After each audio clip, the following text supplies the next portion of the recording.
Welcome everybody to Overwatch On Point, a brand new podcast from Prediction focusing on Overwatch League esports and eventually things like the Overwatch World Cup and anything else going on in the world of Overwatch. We are your hosts. I'm AskJoshy. This is LemonKiwi. Why don't you go ahead and introduce yourself to these fine folks? Hey everybody, yes, I'm Jen, or LemonKiwi of Citrus. I'm a commentator for Overwatch, so you might catch me on Contender stuff, but we do watch an awful bit of Overwatch League, and I think, Joshy, you were a former commentator, right? That's right, I have cast just a bit of Overwatch, but most of it was way back in the day in the beta times for Overwatch in late 2015. I actually got to cast things like Blizzard employees versus Seagull and company. Actually, a bunch of these players are actually now in the Overwatch League, so I will always have kind of a slight bias towards those players that played way back in those early weeklies and monthlies and things like that. But now in the 2019 Overwatch League season, we've seen a whole bunch of new teams, new players, things like that. Were there any teams that happened to catch your eye this year? All the good talent from Contenders. Of course, there's still plenty to choose from. They're just underage at the moment or something. But yeah, all the good talent that were of age, even some underage, got picked up to the Overwatch League. And there's so many teams now that it's almost hard to keep up with everything, even when you're a seasoned fan. But it's definitely the stage that I think has been this stage that we're going into, or that we have started, that has been kind of the shocker for the season. Yeah, I think stage 4, obviously with the switch up now to the 2-2-2 enforced roles, has changed up everything for every team. And that's something that I didn't expect. I know that a lot of the teams, as they were building these rosters, could not have expected. What do you think about just the shift from no role lock to now being forced into these sort of things? I think obviously there's good and bad. For the viewers, it's amazing. I think everyone can say that they're happy with the new meta. There's definitely a lot more variety to it. In terms of the players and the teams itself, like I've talked to some teams and how, yes, maybe they're happy that they're going back to DPS. So DPS players can actually play DPS. Mm-hmm.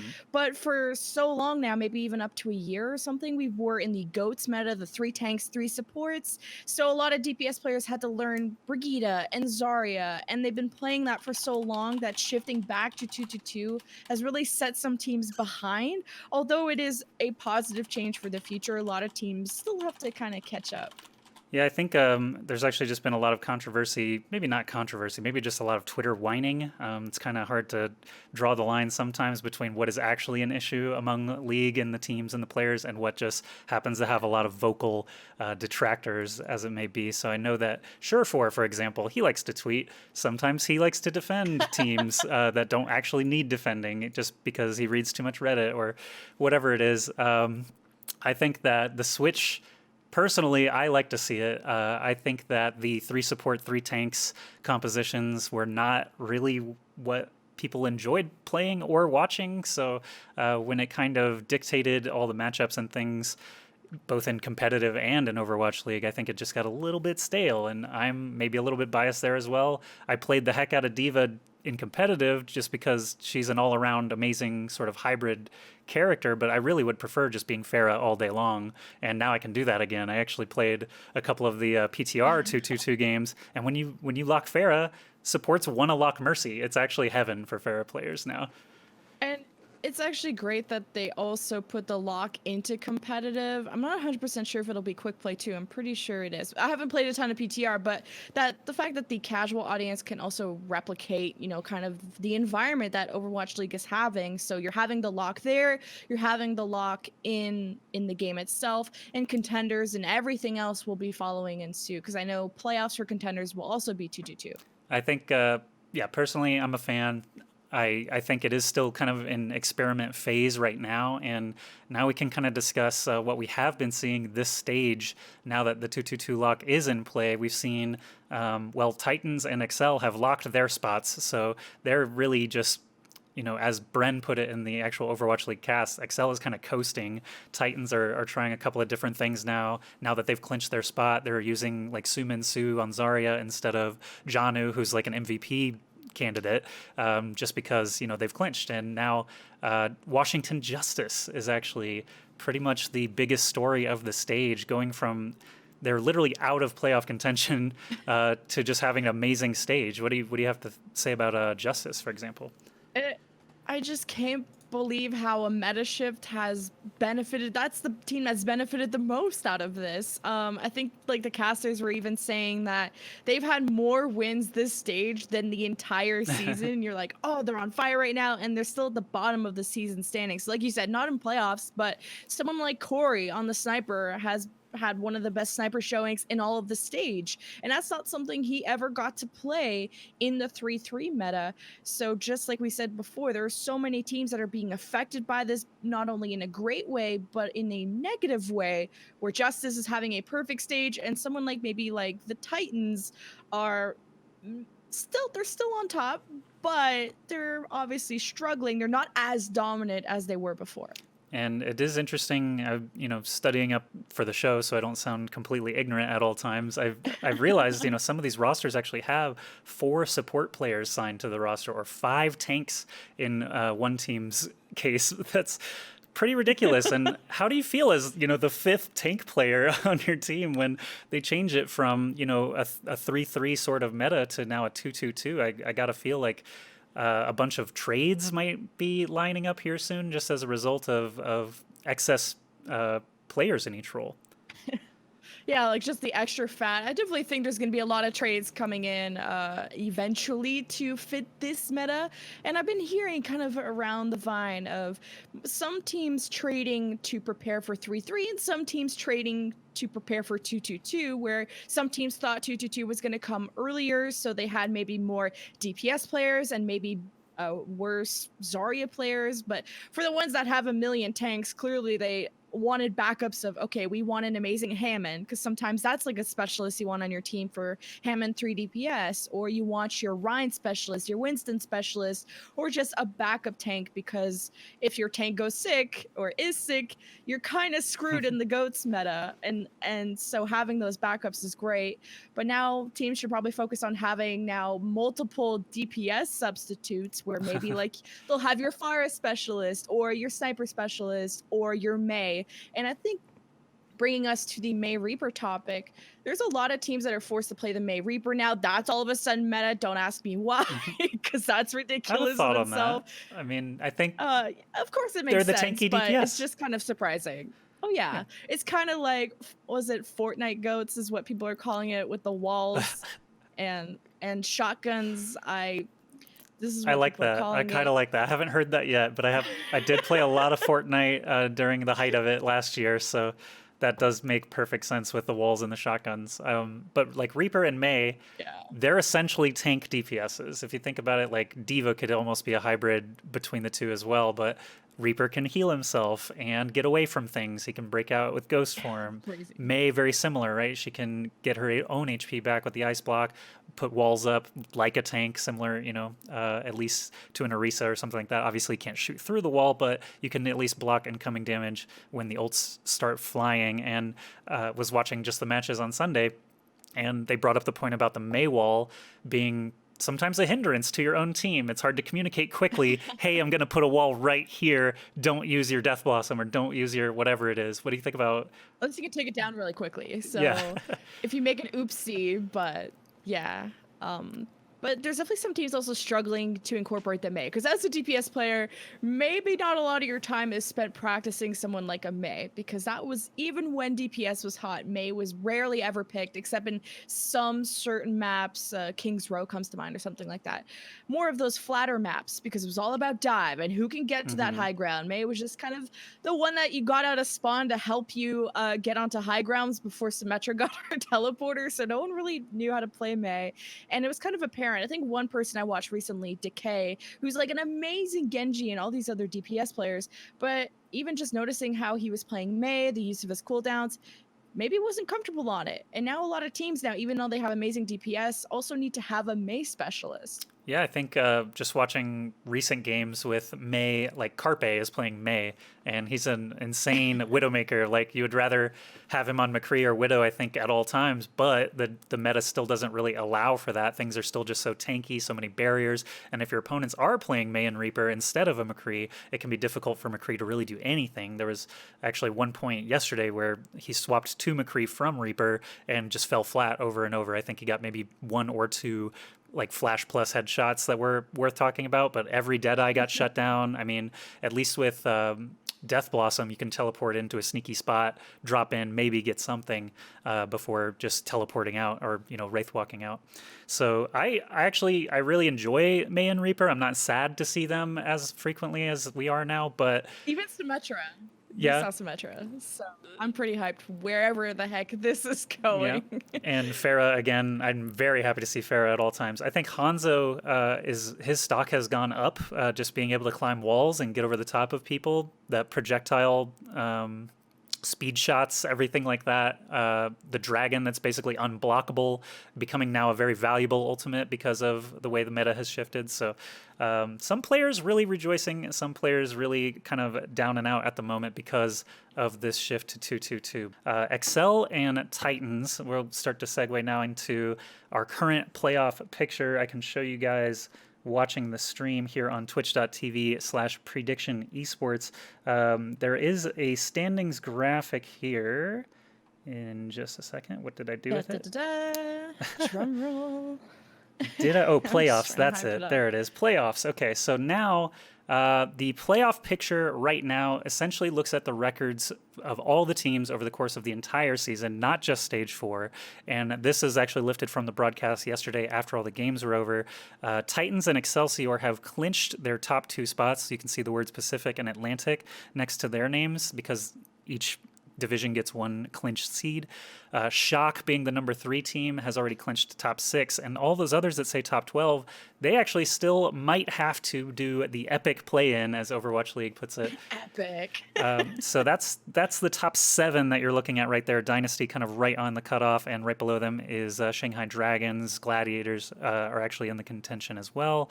So Titans and Excelsior actually don't even play this week. They have clinched their spots and get a week off, so they're sitting pretty. I think the Titans have been kind of a big story all year long just because they are a new team, a new franchise at least, not a new team, so to speak, because it was a full Korean squad lifted from Korea over to Vancouver.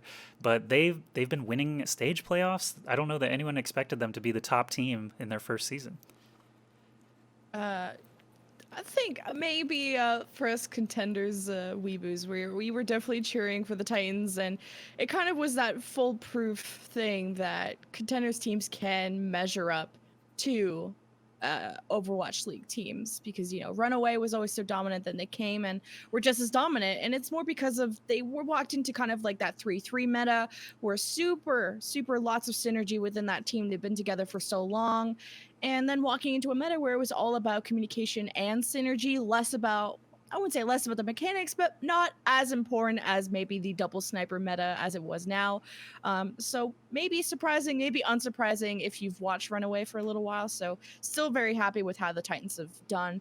Just we'll see how the Stage 4, how they kind of balance things out and if they can still stay on top in that regard. And on the other side of that coin, you have Excelsior, who were actually just super dominant last year, aside from Spitfire. Anytime they face Spitfire, things seem to go off the rails for them. But Excel have shown now a second season in a row that they have staying power. You can see their map differential there is plus 39. It's actually worse than Shock's map differential, but they have a better record overall. So they're able to clinch that Atlantic seed. Mainstays, say Bilby and Ryu Jae-hong, still on the team, still rocking. A couple of their players have moved on to other squads, been signed here or there, traded here or there, but Excelsior's core is still very, very strong. And when it comes to, if we had to pick a team out of these two that to win the whole thing at the end of the year, do you think it would be Titans or Excelsior for you? I don't even know if they're going to take it. I honestly not sure if it'll be up to them, because then there's still Shock and quote other teams as this playoff thing that shows other teams. I still think someone like the Shock, or maybe even someone from the cutoff, the play-in cutoff, could surprise everyone. There's still some time for teams to figure out their DPS situation, and also get used to the May Reaper setup, get used to the Halt hooks, and even maybe experiment with different setups. Do you want the May Hanzo, the May Reaper, the May something, or something else, double sniper? Yeah. And I kind of wish that, there was a playoff just for stage 4, because I'd really like to see who is the best at the 222 at the moment. And, because someone like Justice, who's having like such an amazing stage, will not get to see playoffs because of being so not great in the other stages. But between Titans and New York, I have no idea. I was kind of thinking Shock would maybe surprise everyone. They still could. Yeah, Shock, definitely very impressive Yeah. record and recent results. So we'll go ahead and move on to the schedule for this coming week.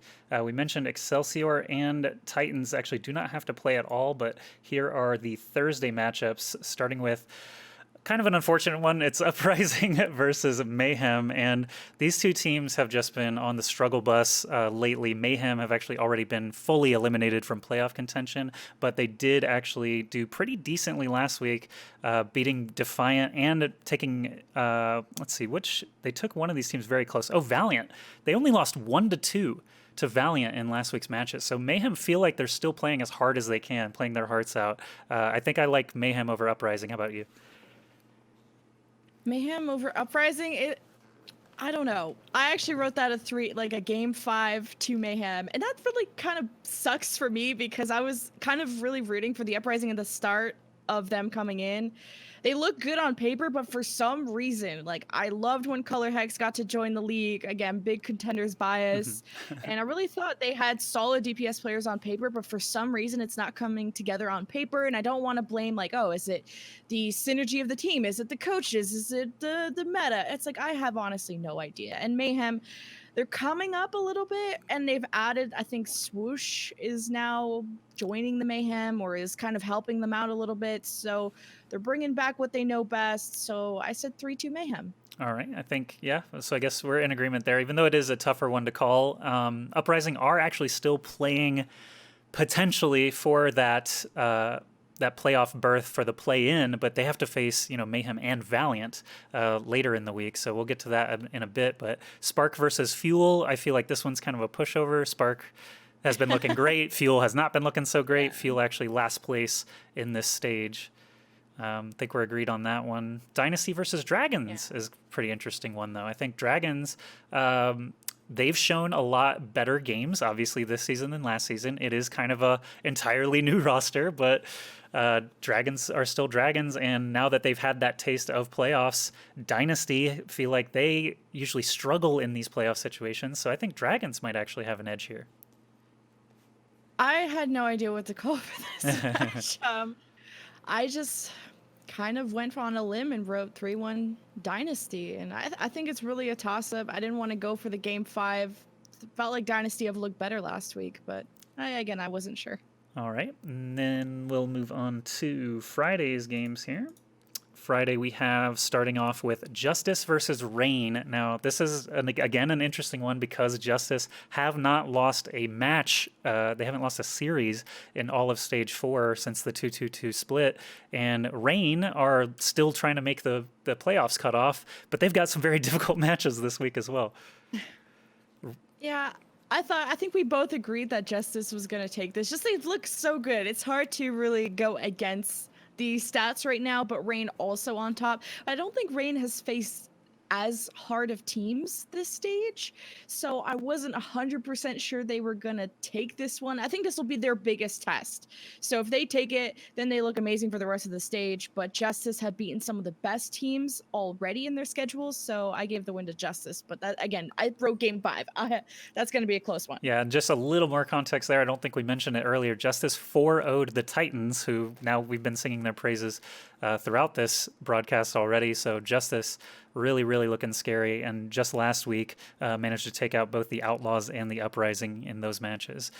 Shock versus Hunters is another pretty interesting one. To me, Shock looking very, very strong. Have a couple of MVP candidates with Sinatra and Super. Hunters, though, sort of near the bottom of that playoff cutoff. They are really playing for something, and Shock could take it easy on them or not take it so easy on them. What do you think? I think Hunters also took some maps here and there from good teams. That's why I wrote 3-1. I think they've taken some maps from good teams, but never able to close out. And Shock have lost maps to okay teams. So I don't think it'll be the clear 4-0, but 3-1 sounds what Shock will do. I think I favor Shock as well in the end there, just because they are pretty untouchable in this stage, not to mention just have the experience playing together now. A lot of these guys, Sinatra specifically, has actually been a monster consistently for 2 full seasons now, so I'm a big fan of watching Sinatra pop off. Finally, for that broadcast day Friday, it's Spark versus Gladiators. These two teams are neck and neck right in the playoff picture. They both should make that cut, pretty sure, but Spark and Gladiators, I think for this one it's a toss-up for me. I wrote Gladiators, again, might be a Surefour bias just because I love the guy, but Spark are really, really scary.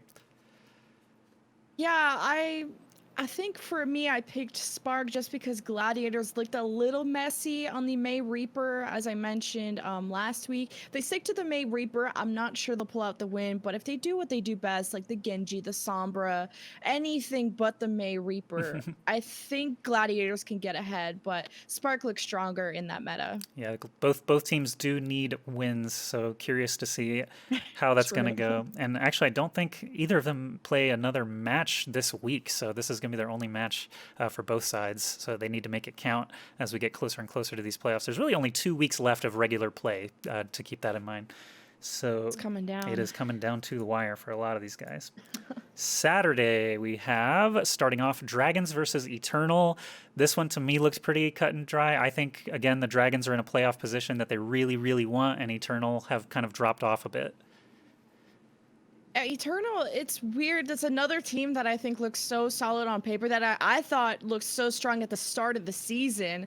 You have people like Soon, you have Team France and Contenders players that all performed amazingly everywhere else but the league. They kind of started off okay and then dropped off. And it's one of those teams that, again, I don't know what is to blame, what is going on with that team, but they need to regain some faith from the community. So I think 4-0 Dragons. Gotcha. Valiant versus Uprising. We touched on Uprising's woes a little bit earlier, and Valiant, again, just looking like a top 6 team, in my opinion. Really don't have a lot of flaws right now for Uprising to try to exploit, so I picked Valiant. How about yourself? Yeah, it's same thing. Uprising have a lot of work to do. They're at the bottom. Even of going through multiple metas, they've been at the bottom. Goats, bottom, and now in this 2-2, still not looking like they're coming, seeing the light at the end of the tunnel. So I think Valiant will take it easy. Coming up after that, Dynasty versus Fusion. Okay, so this one I am a little biased for Fusion. I really, really enjoyed their playoff run last year. That was a long time ago, to be honest. But Carpe and Eco just look so good in this 2-2-2, in my opinion, just in their comfort roles. They finally get to play, DPS that they want to play. Maybe not always. Maybe not.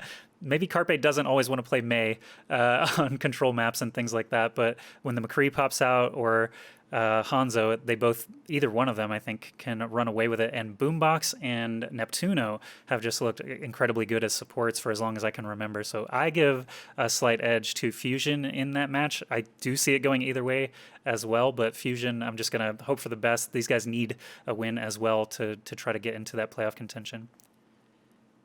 Fusion just didn't look good last week, though. As much as I'm so biased, exactly what you said, they lost 4-0 to Titans, which was, that was going to be a tight match, but 4-0 is still a large scoreline. And then they lost to Eternal, which that shouldn't have happened. I think that kind of surprised everyone. So Philly just didn't have a good week.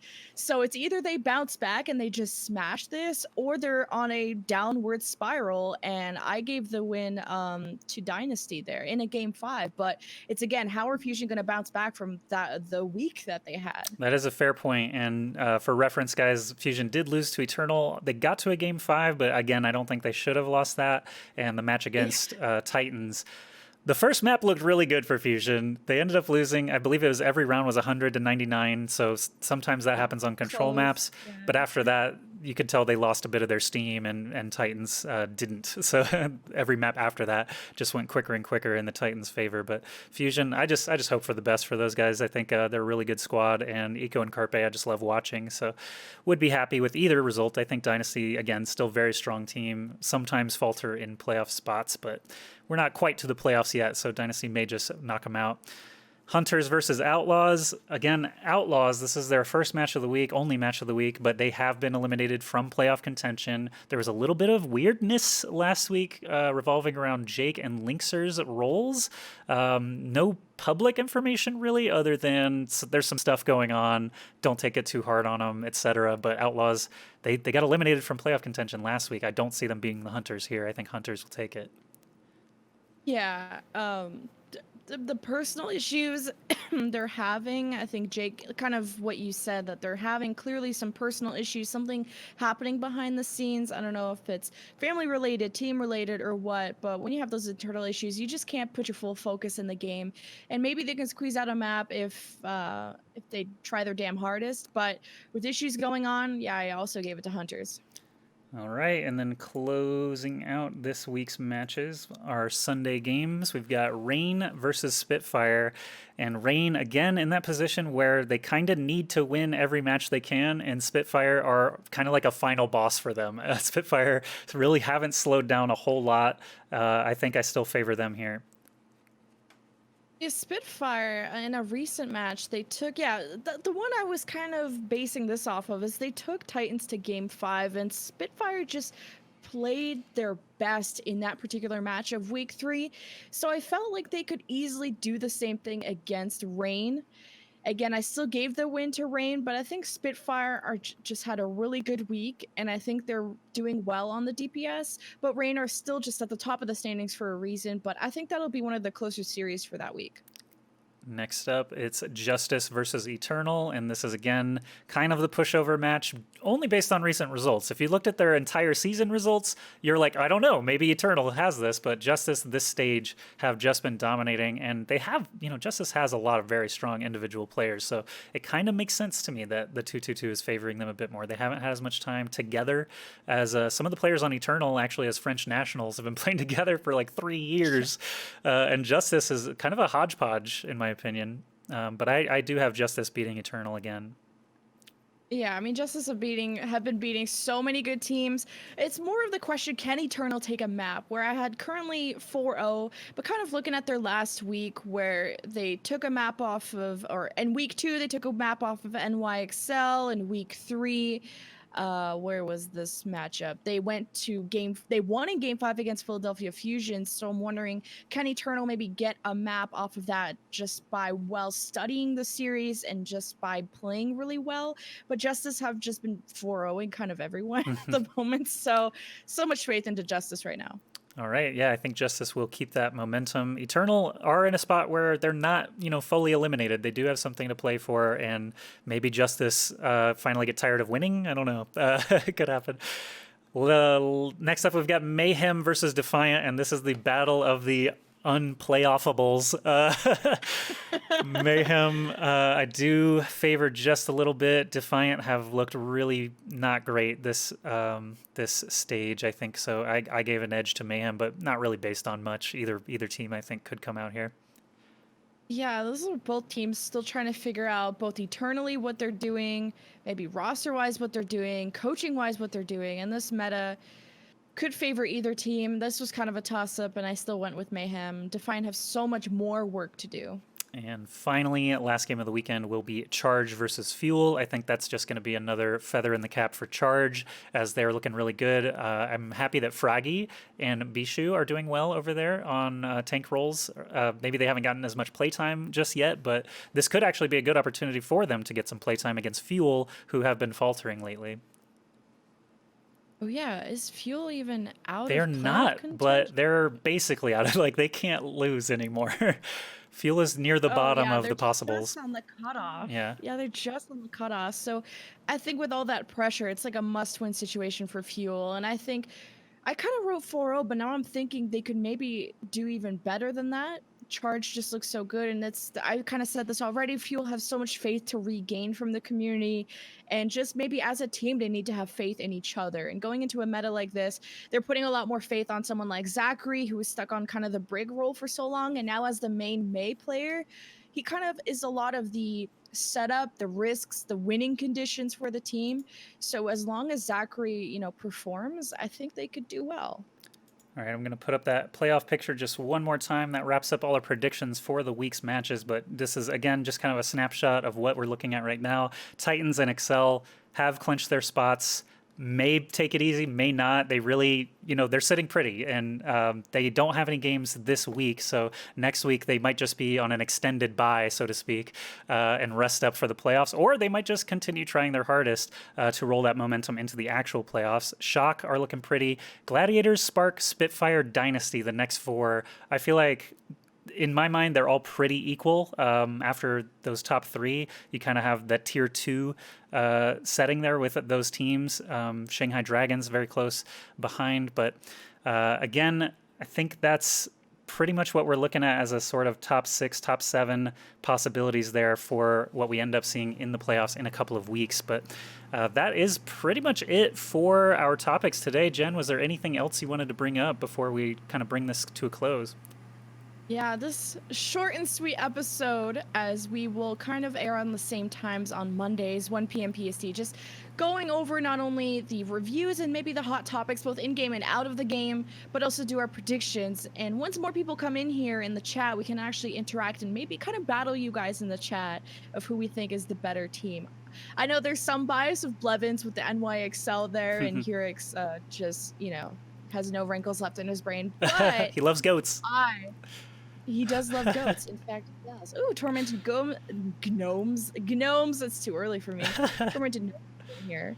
I'm just glad to see Soul in a spot to actually make playoffs this year. Tormented goats. Tormented by goats. Yeah, I'm sure you're super glad to not be in that anymore. Yeah, we were all tormented by goats, but now we're free to play May and Reaper every round instead. No, I'm just kidding. And Symmetra. And else. I think Pharah Mercy, man, that's what I'm stoked about. Definitely going to reinstall for Pharah Mercy meta. But yeah, thanks again to everyone who did swing by. Don't forget that Prediction is a newer company, but they do have a family of podcasts already, not just for Overwatch. This is our first episode of that, but they've already had a few episodes for Call of Duty, Smash Bros, and more games. You can check them out all out on iTunes already. Just look for Prediction. That's Prediction with 2 E's. And thank you to everybody who tuned in to our first episode. We'll be back next week, similar time, and on iTunes as well, shortly after the show finishes up here. So again, we hope that you will follow the channel here, not just for our show, but for the entire family of podcasts. We've got lots of great talent on those as well. Some have been friends of mine for a long time. TK Breezy,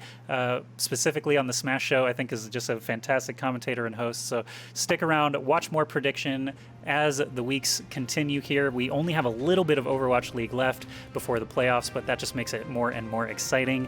After that, we'll have World Cup, and that's basically it. That's us signing off. Jen, any last words before we shut this down? Nope. Make sure you check out the podcast, and we'll see you guys next Monday. Thanks again, everybody. We'll see you on Monday.